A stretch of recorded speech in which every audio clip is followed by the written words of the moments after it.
Dodger manager Dave Roberts now available?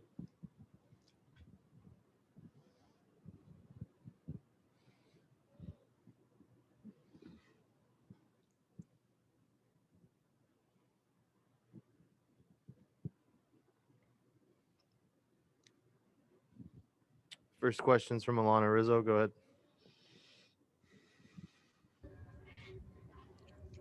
Dave, I asked a couple of your players. I'll ask you the same thing. Does today feel any differently to you? No, I think it feels the same. I'm excited to play tonight. I feel good about the guys we have. So, and from that perspective, pretty similar. We certainly expected a right-handed heavy lineup. What do you like about Chris Taylor at second over Kike? It's just more of just having the option later in the game, as the game kind of plays out. Kike is a huge weapon to have off the bench, whether it be in the box or defensively. Having some left-handed options on the bench certainly allows us to kind of put ourselves in a good position, offensively and defensively. In the regular season, Tony Gonsolin had some very strong numbers in terms of ERA, strikeout to walk, home runs per 9. Postseason's been a little strange because his schedule's been a little strange. This is the most on schedule he will have been when he takes the ball. How much do you think that will help him? I think it'll certainly help. He's been as nimble as he possibly can and competing, but certainly as a young player, as far as experience, having that regimen, that routine, this is as much as he's had that opportunity. So I think that the performance will echo that. Thank you.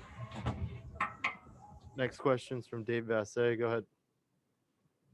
Hi, Dave.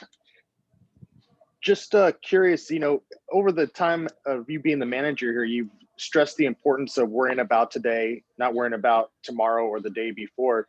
Do you feel like this group of players have done that better than any other team? And is that a big reason why you guys are in the position you're in right now?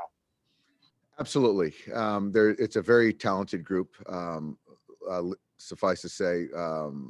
But yeah, our ability to kind of drown out noise. And, this year there was a lot of noise, controllable, a lot of it uncontrollable, that we've had to kind of focus together to win a baseball game and whatever it takes. And so, the players, coach have done a fantastic job, and it just speaks to kind of the character and the intelligence of our guys. Thank you. Next question is from JP Hornstra. Go ahead. A two-part question for you, Dave. First, what stands out to you about this team now that you didn't know when the season began? And the second part is, because you only had 60 games to get to know your personnel, has this postseason led you to do more adapting and adjusting as a manager? What I know now about our guys that I didn't know then, I just didn't know how guys were going to respond to the start-stop, the abbreviated season, protocols that were implemented that we had to follow, routines that guys are used to, whether it be in-game video, outside of off the field stuff that we have to kind of adhere to. You just don't know until you know. So they all passed with flying colors. As far as kind of knowing the players, I had a pretty good idea as far as each of these guys individually. I think there's a couple guys, obviously Mookie, Blake, didn't know a whole lot of Victor. But, I think this group has really come together. I mean, this, I think, is as close a group as any team I've ever been around. And I think a lot of the bubble circumstances has kind of, aided that. Thank you. Next question is from Bill Plunkett. Go ahead. Hey, Dave. Back in July, when things got started, one of the questions being tossed around was how legitimate a champion would be after a 60-game regular season.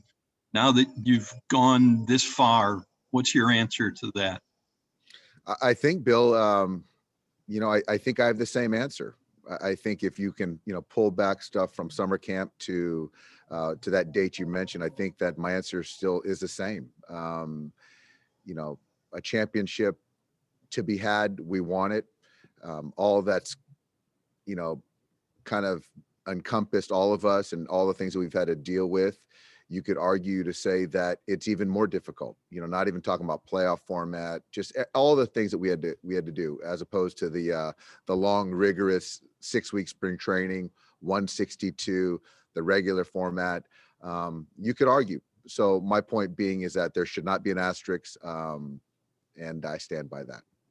And do you think the postseason being as good as it's been, as competitive as it's been, has kind of validated that? Yeah, I mean, and honestly, quite honestly, I didn't need the validation. I think that of course, there's people that are skeptics, and I'd like to think that if they love baseball as much as we do, that they could step back and look at the quality of play, the quality of talent, that it's been a fantastic postseason, and it's been a great World Series. Thank you, Dave. Yep. Next question's from George King. Go ahead.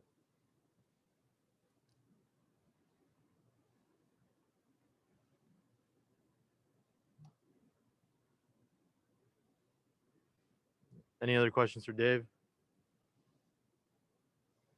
Go ahead, Jorge. Dave, how would you say you're a different manager than you were 3 years ago when you were in your first World Series in this spot with a chance to win the World Series? Gosh, you know, I've learned a lot of experiences, good, bad. I think that, I don't know, Jorge, I just think that there's a lot of players that are still, that we've had, the same guys from 17. I've learned them more.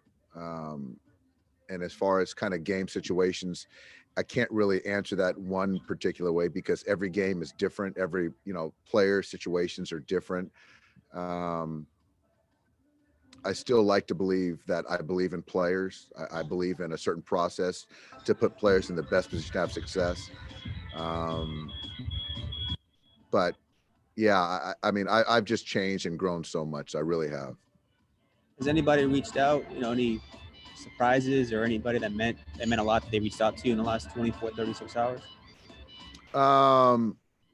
You know, no, yeah, a lot of people have reached out and just wished me well. You know, I saw a little thing on Cito Gaston that he was really happy for me and proud of me, and that's somebody that I really don't really know personally, but for him to kind of say some quotes was really touching to me. But outside of that, it's just more friends and family. Thank you. Thank you.